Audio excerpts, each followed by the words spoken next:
Welcome back to the channel, and today I'm going to take you through my Yokomo 870C re-release that I've modified to race it more. High bike clay, so I wanted to get something out and together because I was having a hard time finding information, whether it was on the Facebook group or on any of the forums, as to what people were doing to update their car to make it competitive. I've seen a lot of re-release videos.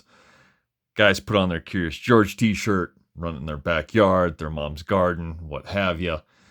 That really wasn't helping me out. So I think Gavin from RC Kicks was the only one that was really racing his, and he was racing his on carpet. I'm racing on high bike dirt here in the States. So what I wanted to do was modify my car to specifically meet that. And I just couldn't find the content I was looking for. So after a lot of trial and error, fitting different parts, this is what I came up with, and it seems to be working pretty well. So I wanted to get it out there, let guys know that are building re-release Yokomos or the associated YZ10, which is the same platform, different body. There's a ton of parts out there available, readily available, relatively cost effective for you to race your car at either a vintage race or at your local track and be fairly competitive. So this is how I have mine set up, and we'll just go from front to back. Let me take the body off here.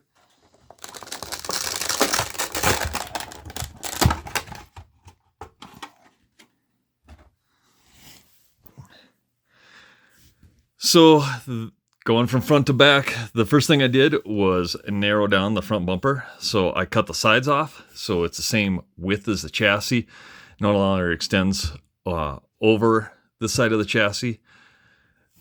On the front end, 12 millimeter big bore shocks, taking off a B74, running Exo Design front shock tower, big bore shock tower as they call it on their website, that accommodates now the droop and the length. You don't have to run spacers, modify anything else, direct bolt on.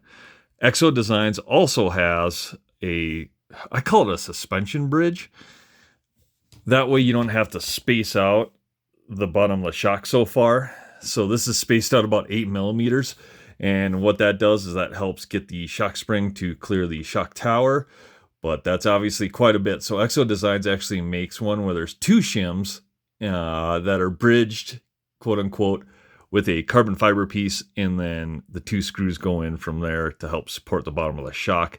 I haven't ran into a problem running it this way. But I guess they do that for the back as well. And the back doesn't need as many spacers as the front, but I guess it's worth it. So I ordered some of those, both for this car and my Kinwald replica, to see how that would do. On the front steering hubs are Racing. The C-blocks are Racing. The titanium turnbuckles are Racing. You'll notice that they're running them all the way out on the arm, and that's done by running a JC Racing long shaft, universal shaft. Racing also makes one, and Exo Designs also makes one as well. So I ordered an Exo Designs to see how that would work, to see if there's any difference there. Moving back, running the Racing bell crank system. I've never developed a lot of slop. This car's ended up pretty tight. I have reshimmed a few things after 4 race weekends, mainly just the arms to get any of the slop out of the front and the back arms, and that seems to have taken care of it.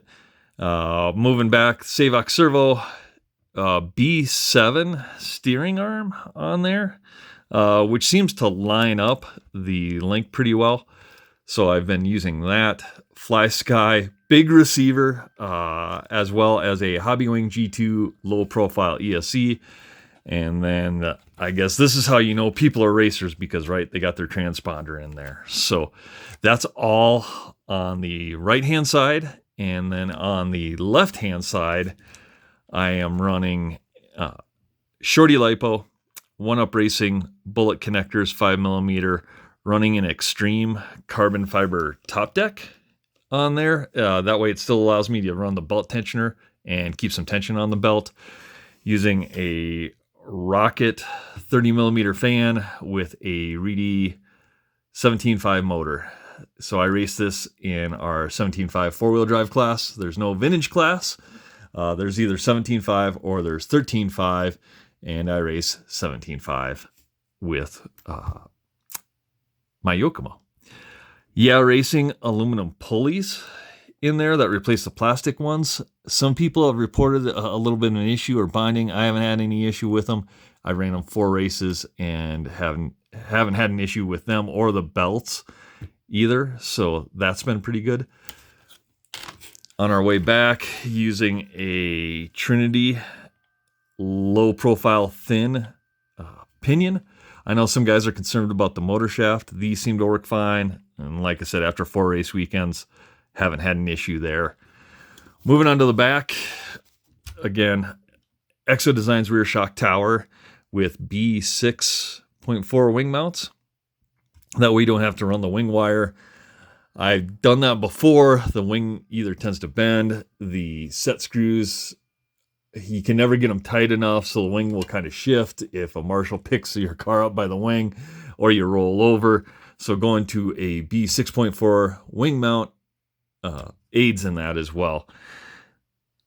12 millimeter big bores at the back from a B74. Again, rear hubs are racing rear hubs. Universal joints, arms are all stock on the back. The one thing I did do with the sway bar is instead of the little, I guess, mushroom washer, if you want to call it, I went and got some collars that are used kind of for the front wheels like RC planes, and that works well. It holds it sturdy, doesn't allow really the sway bar to shift back and forth. I just put a new under tray on it, so Team Blue Groove under tray seems to fit pretty well. Didn't have any issues with that. Too bad they're out of Canada, but I ordered about 4 or 5 of them, I think, on my last round.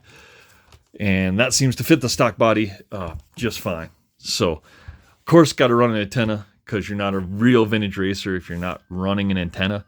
But that kind of takes you through everything that I have on my Yokomo 870C. I'll try to link some videos to more. I raced this a lot in December, and I think the very first race in January. Went everywhere, I think, from qualifying 3rd for the A main to, I think the last time I was there, we had a couple of heats, and I qualified 4th, I think, for the B.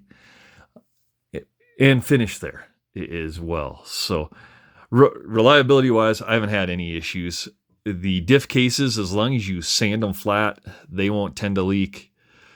Haven't broken a single part yet.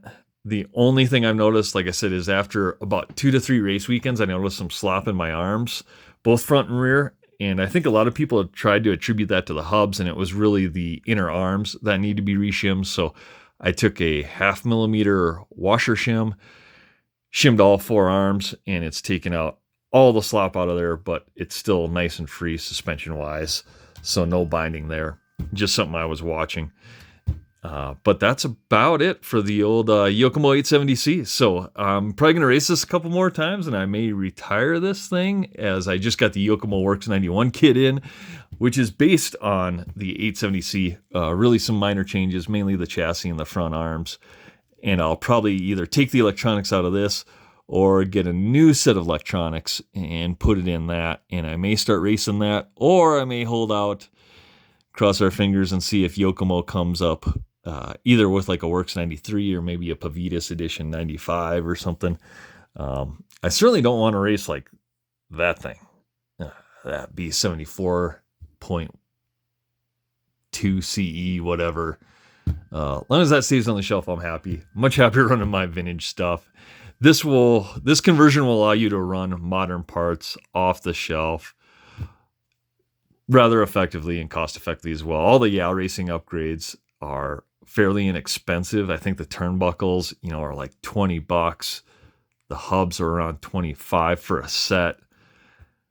I think the most expensive thing hop-up wise was really the JC extended U-joints for the front to move that hub out the outer hole. Other than that, everything was either readily available and cost effective, and this has allowed me to race this thing without much issue. So goodbye, Yokomo 870C, and we will start working on a Works 91. Thanks.